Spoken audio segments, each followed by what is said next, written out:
Essayons une fraction de seconde d'entrer dans l'imaginaire, comme le ferait un enfant ou comme nous le propose la science-fiction.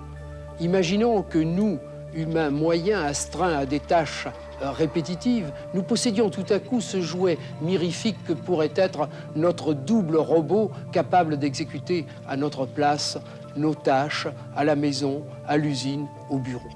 La face du monde en serait changée pour le meilleur ou pour le pire, à moins que l'homme ne soit la mesure de toute chose.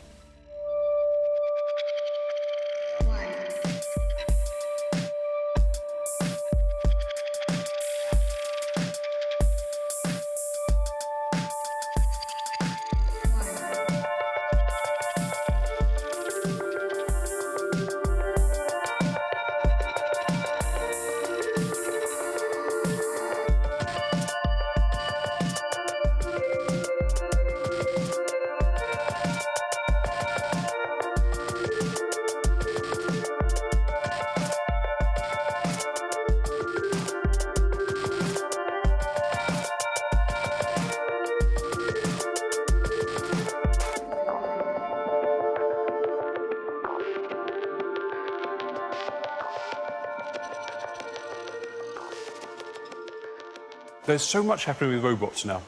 When we thought just at the moment, every time you open the newspaper or you look at the news, there's always something about robots in there. So we thought it's a very timely thing. There's something big happening about robots. On entend beaucoup parler aujourd'hui de robots, d'androïdes, d'humanoïdes, sans très bien faire les différences. Moi, je fabrique un robot humanoïde. Le robot humanoïde, en fait, c'est un robot qui a la forme d'un humain, qui s'approche au maximum de la forme d'un humain. L'humanoïde a une tête, des jambes, parfois des jambes, des bras. Donc on reconnaît une silhouette humaine, mais on voit tout de suite que ça n'est pas un être humain. An android would be a robot that possesses substantial physical qualities that look human, but internally is in no way human. So it's not biological, it is mechanical. 基本的には生きてない生命ではないけれども人間に似せて作られたロボットという考え方ですかね。Dans l'état actuel de la technologie, un robot est, dans le meilleur des cas, une machine qui arrive à simuler à peu près bien les compétences humaines. Mais ce n'est pas une machine qui a la possibilité de s'adapter à toutes les situations comme le fait un humain. Et c'est là que l'android est évidemment le robot le plus fascinant, parce que lui a une apparence humaine réaliste, à tel point qu'on peut le confondre avec un humain. One of the things that makes us uniquely human, one of the relatively few traits which we keep for ourselves, which we don't share with any other species, is our tendency to anthropomorphise. We tend to create objects in our own image. No other animal does that. Le fait d'essayer de créer des personnes artificielles, ça date pas du cinéma en fait, ça date des origines de l'homme. Quand on voit les statues de la Rome antique, on voit bien que les artistes ont très tôt essayé de cristalliser en fait une sorte de perfection du corps humain, de trouver un idéal dans une représentation de soi-même. C'est un vieux rêve de l'humanité qui prend forme peu à peu. C'est pas avec les robots que nous avons découvert le désir de fabriquer des machines qui ont une ressemblance humaine. Ce rêve habite l'humanité dès les origines, puisque je vous rappelle qu'en Grèce, Héphaïstos avait des servantes d'or, et puis il y a aussi le mythe du golem, et puis de multiples légendes qui racontent la possibilité pour l'homme de fabriquer un double. You go back to the Middle Ages and there's human figures which are striking bells and they're part of the mechanism of clocks and that sort of thing. Donc on essaie de reproduire le mouvement humain à travers quelque chose qui ressemble un petit peu à l'homme. Le film Hugo Cabret d'ailleurs montre ça de façon extrêmement pertinente. Scorsese était passionné par les automates et le cinéma de Méliès, et vraiment le film est à voir pour ça. La transition entre les statues, les automates et l'androïde se fait grâce à la pièce de théâtre Rossum's Universal Robot, donc RUR, dans les années 20. Alors le mot robot a été introduit en fait par Karel Čapek. Cette pièce de théâtre décrit un monde futur pour l'époque et pour notre époque aussi, puisque ça n'existe pas encore, dans lequel les robots, qui ont des formes androïdes d'ailleurs, donc coexistent avec les humains et travaillent pour les humains. Et la notion du robot, qui est dans le titre, vient du terme slave robota, qui veut dire travail, besogne. Et c'est donc à travers le théâtre que le terme est arrivé dans le grand public, et puis il a été adopté aussi par les scientifiques pour désigner toute autre chose dans les années 50, quand les robots sont devenus un objet de recherche pour les chercheurs et les ingénieurs.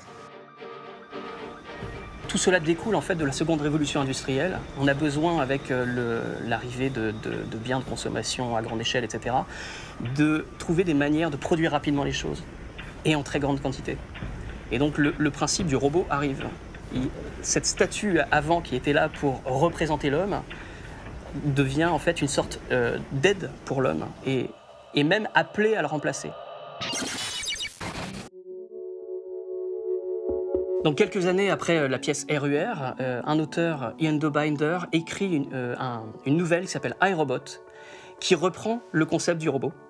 Et encore 10 ans après, un autre auteur qui s'appelle Isaac Asimov, qui est un russe naturalisé américain, va écrire toute une série d'histoires courtes, de nouvelles, sur la robotique, sur l'intelligence artificielle. Et dans les années 50, il va regrouper toutes ces nouvelles dans un recueil qui s'appelle, encore une fois, iRobot.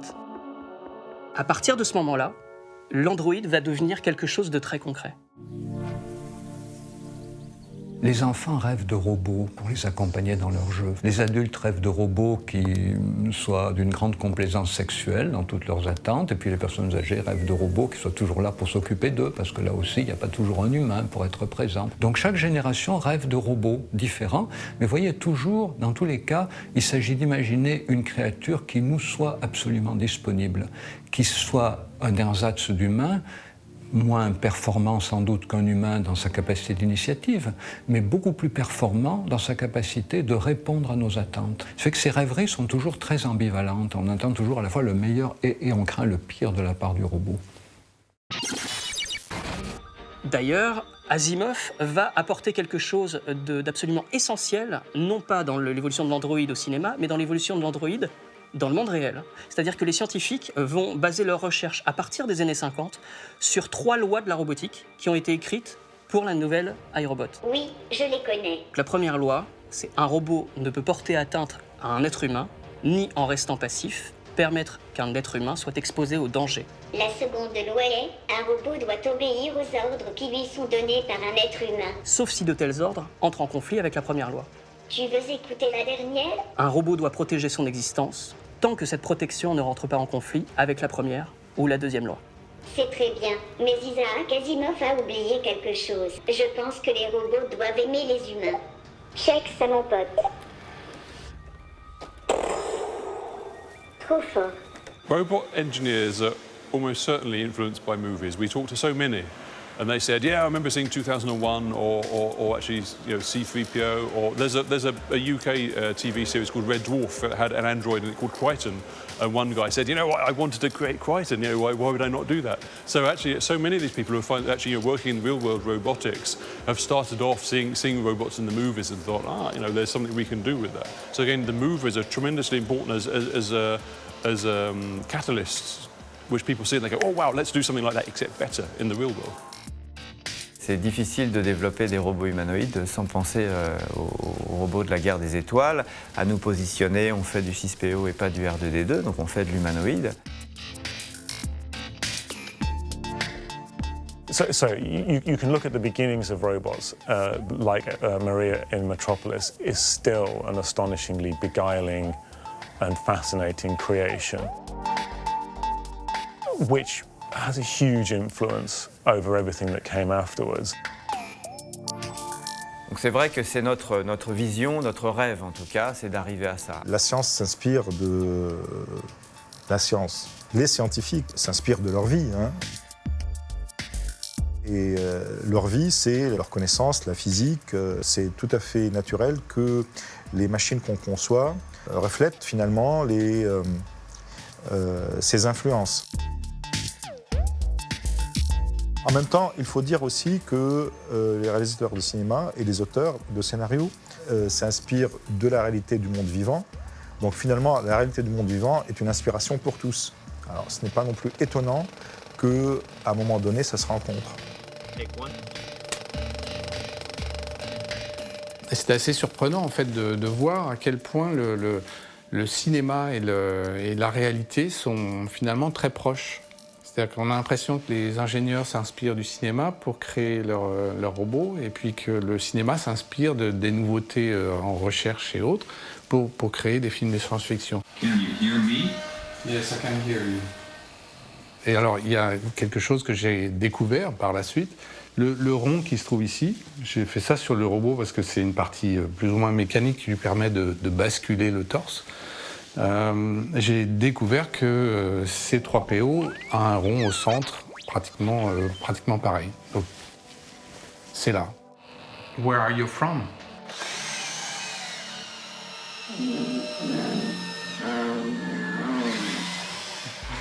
La petite démo encore cinématographique.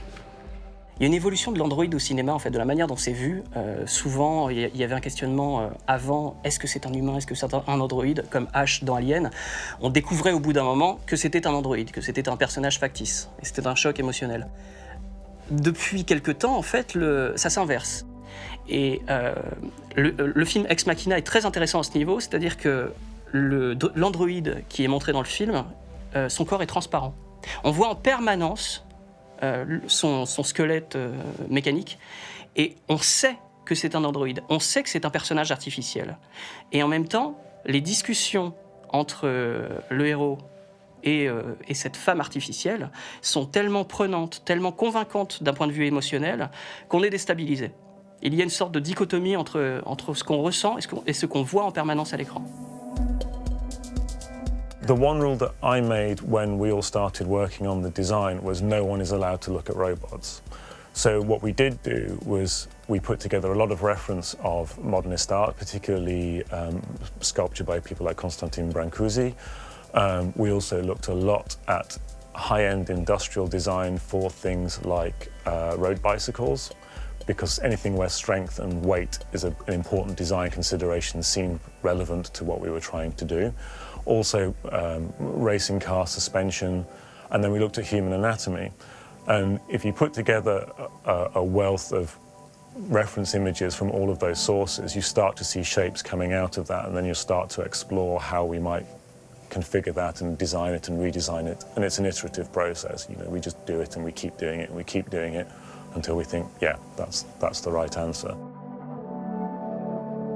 By carefully considering what elements we choose to copy from human anatomy, but then also what we don't, but then thinking about, well, what shapes should they be? What materials should they be made out of? If we made all of her out of stainless steel, for example, it would be a much more intimidating structure than we were using a lot of kind of white plastics that absorb light and have a sort of a softer kind of feel to them.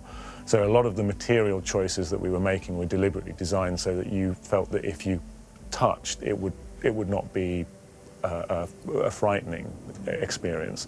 So I think in terms of visually giving cues to an audience that this character is someone with whom you could have some kind of relationship, those material choices and also the sculptural shapes that we chose to make the internal components were, I think, very important.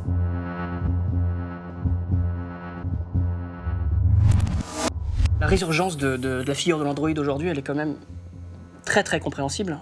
C'est parce qu'on atteint aujourd'hui dans le monde réel un niveau supérieur à la science-fiction d'il y a 15 ans. C'est même assez flippant. C'est-à-dire que des choses qui, moi, quand j'étais gamin, je pensais pas les voir de mon vivant, on les a aujourd'hui. À part les voitures volantes, on a tout. On a les communicateurs de Star Trek, on a Internet qui était même pas dans la science-fiction, ou à peine. On a les robots, on les a aujourd'hui. Et d'ailleurs, on a des robots qui des créateurs de robots qui suivent une logique de film, c'est-à-dire qui essaient de prendre des techniques qui sont utilisées pour faire les animatroniques dans les effets spéciaux au cinéma, et qui essaient de leur donner une enveloppe charnelle factice. Et le résultat est terrifiant. Aujourd'hui, dans la réalité de la recherche, on est très très loin de ce qui est présenté dans le cinéma. De manière générale, ce qu'on sait faire en robotique est conçu dans un environnement spécifique, pour des tâches spécifiques, dans des conditions spécifiques. Dès qu'on sort de ce contexte, ça ne fonctionne plus. Par exemple, la marche bipède est déjà un problème non vraiment résolu, sans parler de l'intelligence, sans parler de la conscience, sans parler de l'interaction avec les humains. Donc on est quand même très loin de la figure robot qui nous est présentée au cinéma.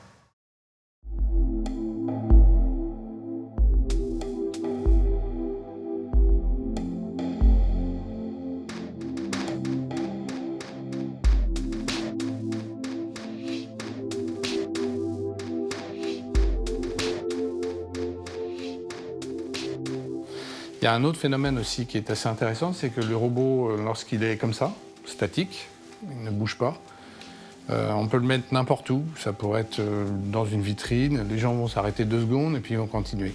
Par contre, dès qu'il se met à bouger, dès qu'il a le moindre mouvement, là, tout d'un coup, ça interpelle. En fait, ce qui crée la vie, c'est le mouvement. Et nos robots, d'ailleurs, on fait en sorte qu'ils soient le moins immobiles possible. Même quand on leur demande rien, on a mis ce qu'on appelle une respiration qui va faire qu'ils vont bouger un petit peu les bras, un petit peu la tête. Voilà. Et ça, c'est absolument indispensable, en effet, pour que le robot ne soit pas une statue, mais quelque chose dont on voit qu'il fonctionne. Bringing life to Ava, in one way, conceptually was very easy. We just copied exactly what Alicia Vikander did on set. So every subtle movement that she did, we duplicated that. Conceptually, that's an easy thing to say.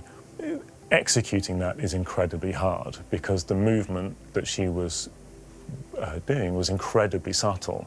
You might think that if you're trying to copy movement, then the more movement, the harder it gets. But actually, that's not true. It's the opposite's true. It's when someone is standing still, that's the hardest thing to work with because no one is actually standing still. It's like tiny, tiny movements. And those tiny, tiny movements are the things that are the hardest to copy. Les mouvements que nous, on programme sur nos robots, ce sont des mouvements qui sont qui sont créés par des animateurs, donc des gens qui viennent de la communauté du dessin animé ou de l'animation 3D. Donc c'est vraiment, chaque mouvement de nos robots est réfléchi et est conçu par quelqu'un qui a une sensibilité artistique ou chorégraphique pour que ces gestes soient beaux et ne soient pas des gestes comme ceux de 6PO, très mécaniques. Hello.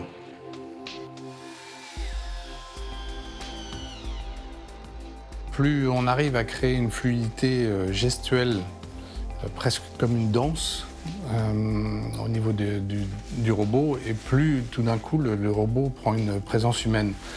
On a stigmatisé aussi le robot pendant des années avec ses mouvements. Je suis un robot un petit peu comme ça.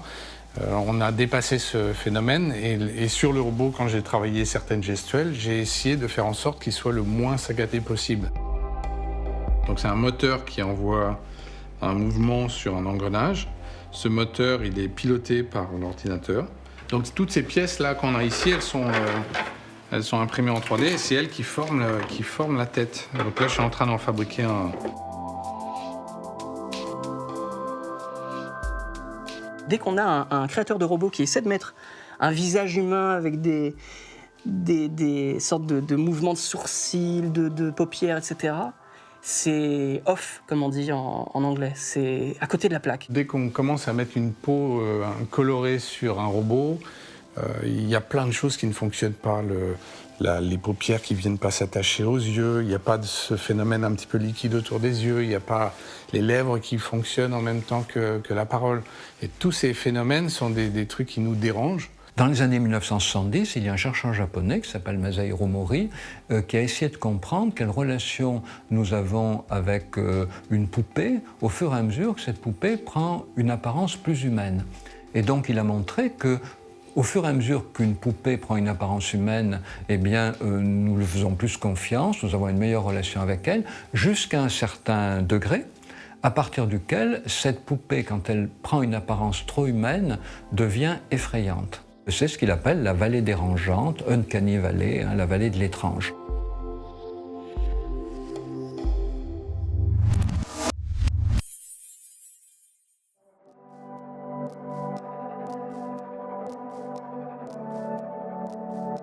Human beings from birth are trained and also to a degree innately know how to look at human faces, how to read expressions, how to take meaning from the subtlest movements. And there is enormous complexity in the movements of a human face, just the amount of muscles, all of the rest of it. No one yet has been able to perfectly mimic that. And when you fall a tiny bit short, when you look at it, you think there is something that just feels very wrong about this. That's the uncanny valley. And it's that last 5% of getting it right that's the killer, and we are not there yet. Uncanny Valley is one of the main sort of determinants of our relationship with robots. Because what we find is we're very happy with robots that look a little bit like us, and our amount of our happiness increases gradually. And then as soon as the robots become too much like us, too human, our happiness with them tails off. So when you see the graph of happiness against realism or human realism, it's like this, it goes fine, and it plummets. And people go, because there's all sorts of associations with robots that are too lifelike, with corpses. L'exemple donné par Masahiro Mori, mais là il est en pleine imagination, en 1970, ça serait un robot qui a une apparence totalement humaine. Vous lui tendez la main, il vous tend la main, vous lui prenez la main, elle est froide. Donc ça veut dire que cette créature d'apparence humaine, même si vous savez que c'est un robot, eh bien elle a une caractéristique qui est totalement non humaine, qui est celle du cadavre. Et donc Masahiro Mori dit que quand des robots pourraient trop ressembler à des humains, eh bien ils évoqueraient les zombies, ils évoqueraient les morts vivants. Et donc, dit Masahiro Mori, il faut éviter de fabriquer des robots qui ont une apparence trop humaine. Bridging Uncanny Valley is one of the major things which has to happen now with robots, because, okay, if we want robots to look like us, assuming that's what we want, how do we get over the fact that people are just instinctively repelled by them? It's a really big issue. So, if you go somewhere like Japan, there's a very strong tradition of animism. You know, you have Shinto as a religion, and that imbues objects with life. And so in Japan and other places, you know, they're very happy with robots which are very lifelike. The uncanny valley isn't really a problem. And I said, you know, of course we would have, a machine which looks just like us. Au Japon, ils sont beaucoup plus en avance que nous sur les robots et les robots humanoïdes. D'ailleurs, ils arrivent même à leur mettre de la peau en silicone sur le visage sans que ça les dérange de trop. Au Japon, on peut se marier avec son robot. Il y a très peu de temps, il y a quelqu'un qui voulait se fiancer avec son InMove. それって別に生きてるも同然じゃないとか生きてるごっこというかねたまごっちとかも死んだりするとすっごい悲しい気持ちになったりするけどなんかそれは別に人型であるかどうかに関わらず生命を持するか持さないかっていうことに対するタブーの感覚が日本人には薄くて海外の人には強いのかなという気がします。外国と日本におけるロボットに対するちょっと認識の違いです。それはもちろん一方ではそのロボットが人間の仕事を奪うというネガティブなイメージも強いと思います。一方で非常にやはりそのロボットがもたらすその大きな多分人間へのその意義はやはりその精神的に人間のサポートになり得るということだと思います。おかえり。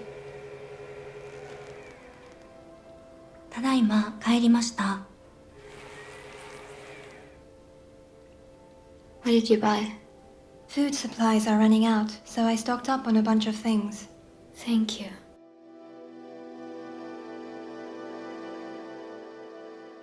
はい、まず映画に関して言うと最初私はアンドロイドを映画に出演するということがそれほど革新的なことになるとは想像しきれていませんでした。目に見えないことを精神的なことを描くのは映画はとても苦手です。なぜならカメラには目に見えるものしか映らないからです。今回その本物のジェミノイド F を、使ったことで非常にちょっと大げさな言い方にはなるのですが、映画は初めて哲学的形状学的なテーマを使うことができるようになったのではないかと思いました。Le fait d'utiliser un vrai androïde comme un personnage de film, mais un vrai androïde qui fonctionne dans le monde réel, pas dans le monde fictif, finalement c'est l'évolution logique de ce qu'on faisait avant avec les animatroniques. Jusqu'à il n'y a pas si longtemps. On a eu les animatroniques pour créer des personnages fantastiques, les maquillages, etc. Également. On a eu les images de synthèse qui ont pris le pas sur la technologie, parce que les images de synthèse donnent beaucoup plus de liberté aux réalisateurs pour manipuler et aussi pour montrer une créature qui fait exactement tout ce qu'elle peut faire dans le monde réel.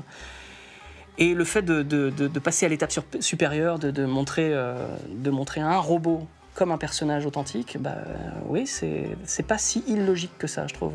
いわば映画の中にアンドロイドが登場する機会はこれから増えてくると思います。つまり人間とは何かという探求を多分人間自身がやめることができない以上、アンドロイドというのはどんどん社会に出てくると思います。Un film comme Sayonara nous montre très bien ce que pourrait être la relation d'un humain à un robot, y compris dans les quiproquos qui pourraient arriver. 静かね。はい。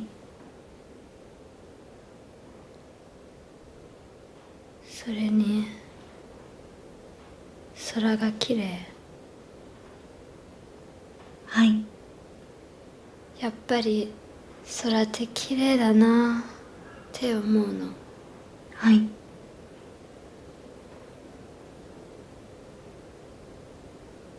あなたはなんで空がきれいだと思うの？私はもともと空もきれいもデータベースとしてしか知りません。でもターニャがきれいだというものを私も学習してきれいだと思います。そうなの？私はあなたから教えてもらうことが多い気がするけど。私は感情とか美的感覚とかは全てターニャから学習します。だから私にオリジナルな気持ちはないと思います。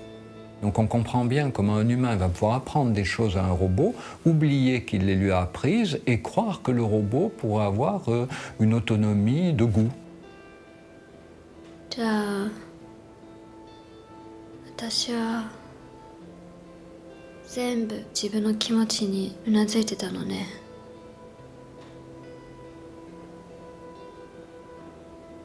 バカみたいね。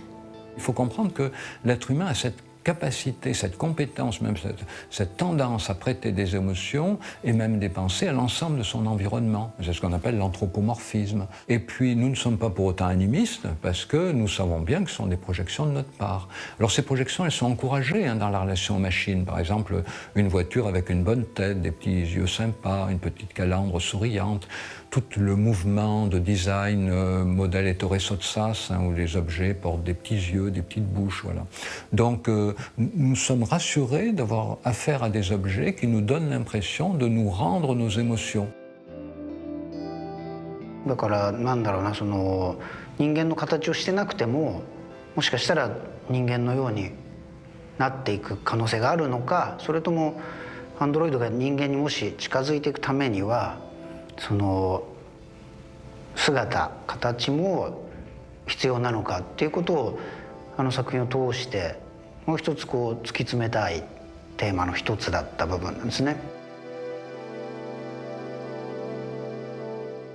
D'ailleurs, dans la relation entre l'homme et l'androïde, il y a quelque chose qui est fondamental, c'est un peu philosophique, mais c'est l'empathie.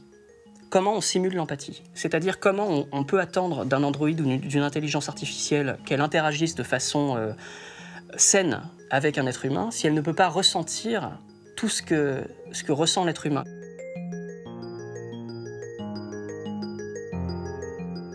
Tout le problème avec les robots, ça va être que nous allons avoir tendance à leur prêter des émotions, des sentiments, parce qu'ils auront notre apparence, les robots androïdes. Et puis il faudra que nous soyons capables de nous dire Non, ça c'est une projection.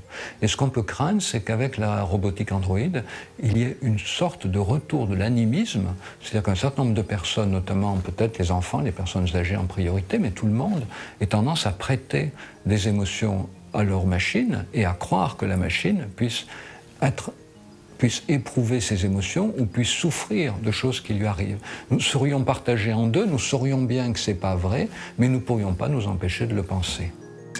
思い入れっていうかね、その対象物に対して自分が思い入れることで相手にこう魂が宿るんじゃないかっていう感覚があるんですよね。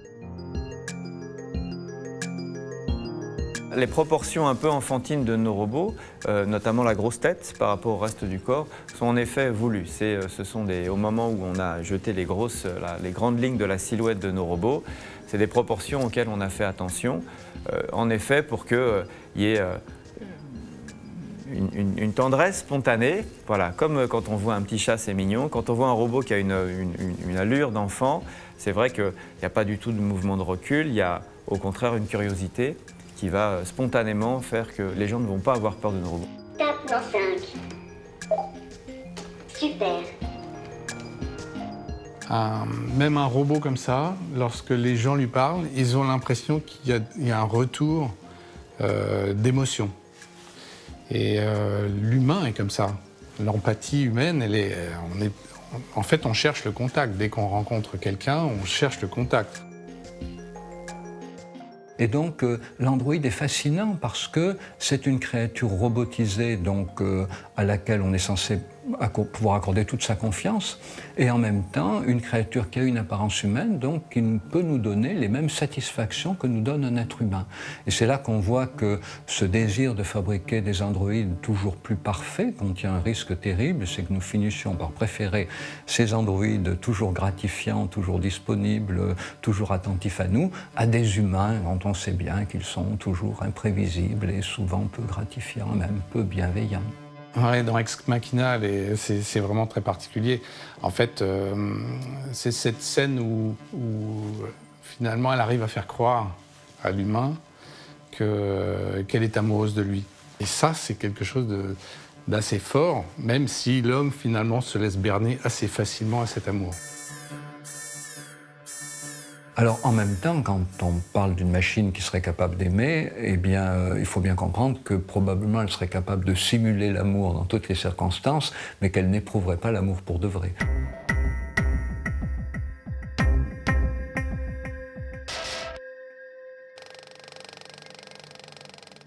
Je pense que le cinéma est là pour alerter, comme toute œuvre de science-fiction, comme les romans, comme iRobot d'ailleurs, comme beaucoup de romans de science-fiction célèbres.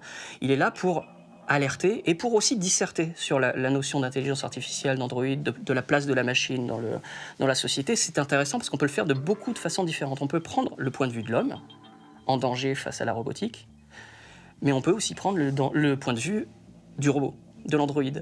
Ce que fait très bien AI de Steven Spielberg. Le film commence du point de vue de deux parents qui ont perdu leur enfant. En fait, on découvrira qu'il est dans le coma et qu'il se réveillera. Il y aura un conflit entre le vrai enfant et l'enfant factice. Mais ensuite, dès le deuxième acte, on prend le point de vue du robot. On prend le point de vue de l'enfant factice. 広角機動隊という作品の大きなテーマの一つに、ゴーストっていうですね、この生命とは何かっていうことが、一つ大きなテーマだと思うんですけれども、まさに話数なんかは人間そっくりのアンドロイドがね、もしかしたら魂を持ってるんじゃないか。今回の事件についてどのようにお考えですか？まあ無論アンドロイドは生命体ではありませんから、正確には自殺ではないわけですね。自戒とでも呼びましょうか。ねえ、しかし往年の SF 漫画に登場したようにロボットがゴーストを持ち始めたのではないかという噂もありますが、その中で実は人間らしかったアンドロイドが本当はプログラムで動いてたセリフは何かのコピーだったっていうことを、分かりやすくするために日本でもとてもポピュラーなゴダールの映画を題材にすることでオチが分かりやすい。何をする？気でも狂ったのか？いいえ、正気よ。いや、そう狂ったの。一緒に行きたくないの。もうあなたを愛したくない。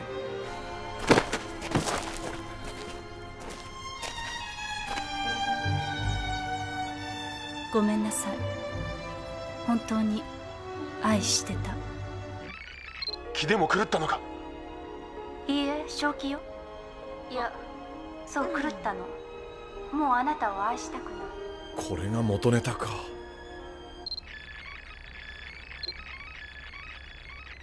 気でも狂ったのか？いいえ、正気よ。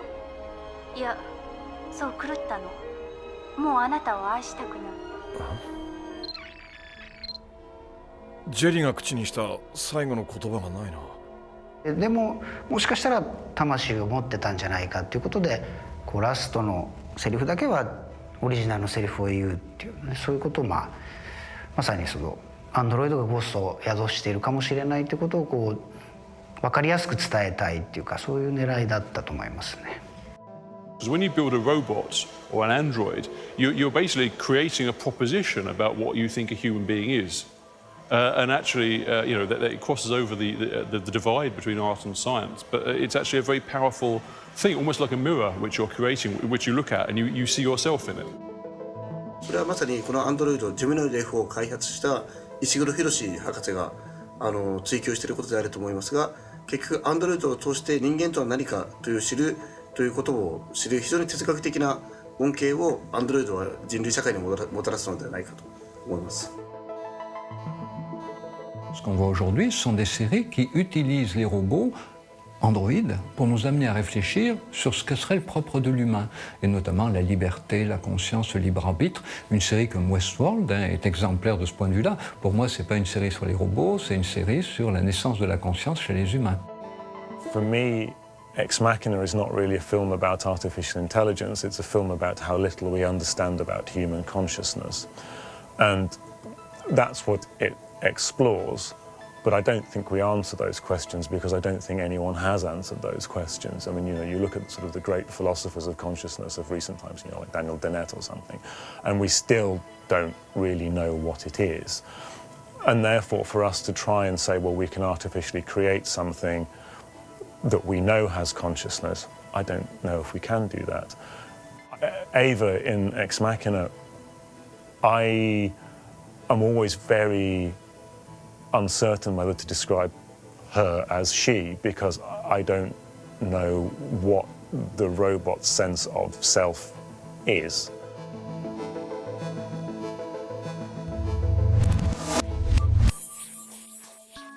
La dernière séquence de Blade Runner est une des plus belles scènes jamais tournées au cinéma, mais aussi des plus belles scènes en termes de narration, d'écriture.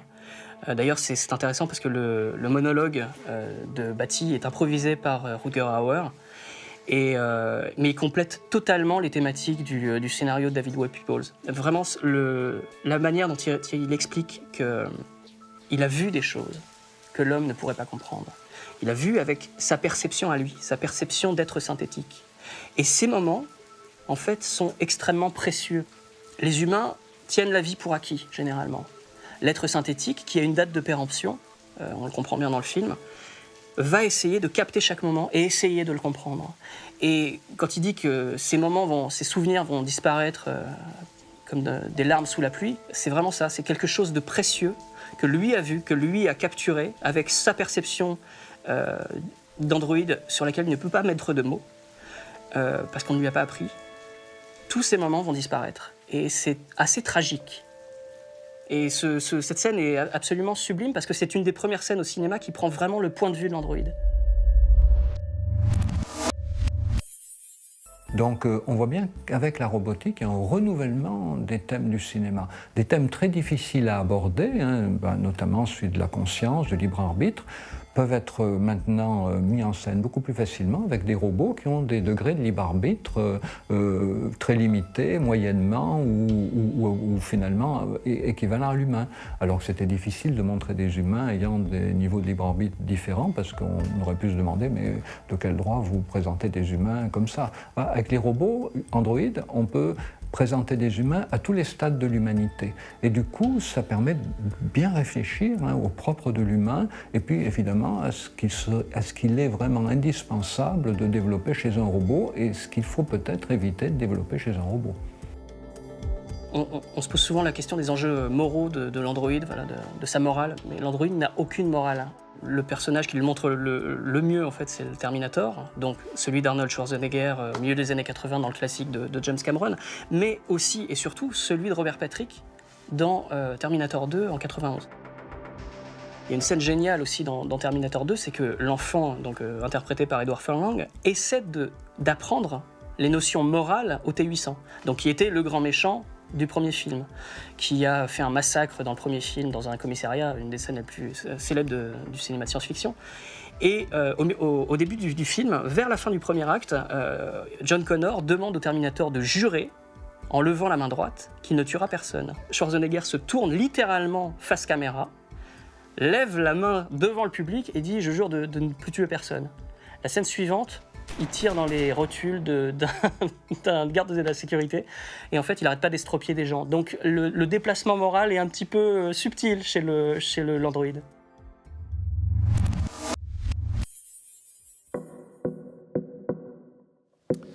Je pense que on pourrait avoir peur des robots. Du mien, c'est pas impossible. C'est pour ça que tout ce travail d'intelligence artificielle, il faut le travailler en mode communautaire, pour ne pas prendre de risques. Aujourd'hui, en fait, le robot, tout le monde y a accès au niveau des données. Tout le monde peut travailler dessus. Donc, quelqu'un pourrait changer un élément du code et puis demain, il déclenche les caméras tout seul et puis commence à regarder tout seul dans l'atelier. C'est pas impossible, ce genre de choses. Et ça, c'est des éléments qui sont un petit peu qui sont inquiétants. 昔例えば電卓でね、計算が電卓の方が今人間より早いのは当たり前だって思われたけど、昔電卓が人間の計算速度を超えた時に機械に負けたっていうふうに当時のメディアは騒いだんですよね。カスパロフっていう世界のチェスチャンピオンが IBM が開発したディープブルーっていう AI に負けた時も同じように言われた機械が、人間が機械に負けた。で今囲碁がアルファ碁に負けたって言ってね、同じことの繰り返しだと思うんですけど。C'est encore plus inquiétant quand c'est représenté par un robot. Mais c'est des choses qui arrivent déjà. C'est-à-dire que les téléphones portables qui sont allumés à distance pour écouter des conversations, des ordinateurs qui ont des puces à l'intérieur pour détecter si on a installé telle ou telle chose, c'est déjà existant. Si on le reporte sur un robot humanoïde, ça devient encore plus inquiétant. Le soulèvement des machines, c'est une fiction, ou alors ça veut dire que c'est arrivé un moment où les industriels, les chercheurs, les politiques étaient tous complètement irresponsables et ont vu ça germer et n'ont rien fait. Terminator, en fait, il représente vraiment l'extrême de ce qu'il ne faudrait pas faire et de ce qu'il ne faudrait pas atteindre avec les robots, avec l'intelligence artificielle, tout le phénomène Skynet qu'on peut avoir dans le film. Il faut absolument travailler avant que ça puisse arriver. Quand on voit les intelligences artificielles qui sont développées aujourd'hui à la Silicon Valley, quand on voit les tentatives de Google ou d'autres choses, on comprend bien que dans 100 ans, voire 50 ans, comme dit Stephen Hawking, on sera remplacé par les intelligences artificielles.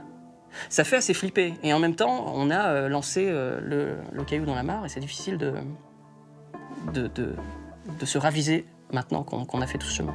Il faut absolument jalonner aujourd'hui les risques éthiques de façon à ce que ça ne puisse pas arriver. Il faudrait travailler aujourd'hui et dire non, on doit tous travailler ensemble. S'il y a des nouveautés qui sont faites sur l'intelligence artificielle, il faut qu'elles soient partagées. La créature qui se tourne contre son créateur, c'est une notion extrêmement ancienne, qu'on trouve d'ailleurs dans certaines religions, qui, je pense, est reflétée là dans certains films au cinéma, les robots sont des machines, les logiciels, les algorithmes d'intelligence artificielle sont conçus dans un certain objectif.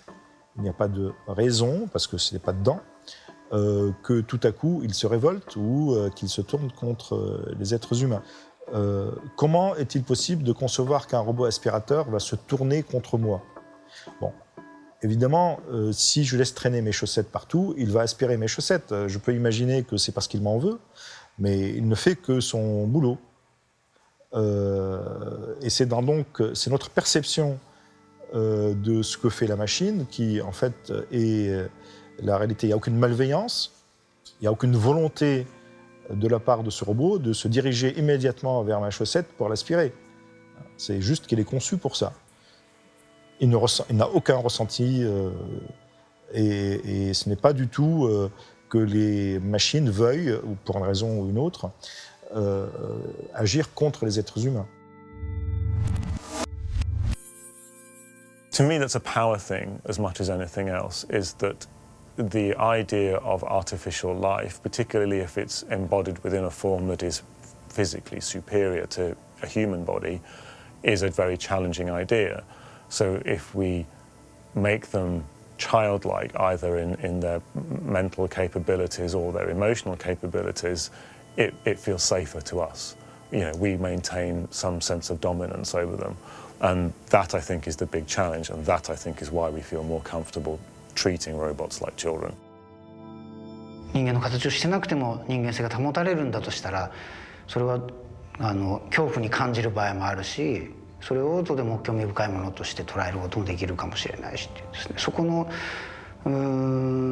最終的な結論みたいなものはまだまだこの作品をね作る価値があるものにしてるような気もするし、僕らも結論が出なかった部分ではありますね。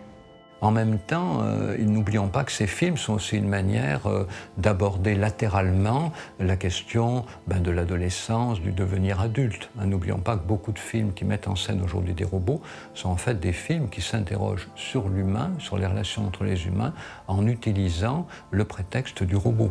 絶えずその時に面白いのは、到達されたことは人間の知能の本質じゃないっていうふうに捨てられてっちゃうっていうか、チェスが強いことはだって別に計算で分かることなんだから人間の知能とは関係ないんじゃないとかね、囲碁が強いことはやっぱり計算で分かることなんだから人間の知能とは関係ないんじゃないっていうふうに常に実現できたところまではね、これは人間の知能の本質とは何も関係がないんだっていうふうになっていくところが面白い気がしていて、でアンドロイドも僕は似たようなところがあって、ここまで機械で代替できる、機械で実現できるんだったら。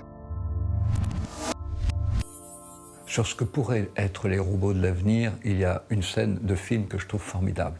Dans l'un des aliens, Sigourney Weaver est avec sa troupe de soldats, et puis à un moment, il y a une jeune soldate qui est blessée, et Sigourney Weaver s'approche d'elle et lui dit « Mais tu es blessée, fais voir ta blessure ».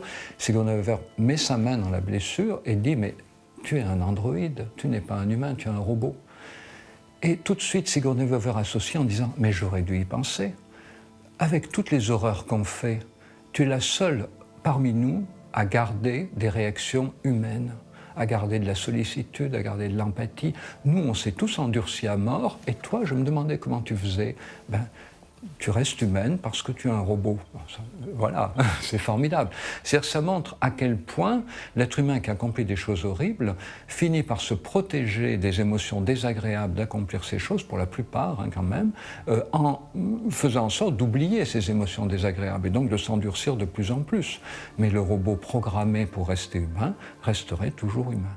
人間はゴースト生命を持ってますよね。だけどその人間が生きてるってこと自体、我々今自分たちの科学で証明することができない。Yeah, absolutely. I don't think that there is nothing magical about consciousness. There is nothing magical about what a human is. We don't understand what that is yet, but that's a problem for science and philosophy to figure out over time. And given that we are all made out of matter, stuff, and a machine is made out of matter and stuff, I don't see why the same level of complexity could not be be embodied within the machine. それに対してじゃあゴースト魂とは何かっていうことを魂を持たない人間の形をしたアンドロイドと、人間をこう対比して描くことで魂とは何かゴーストとは何かっていうことを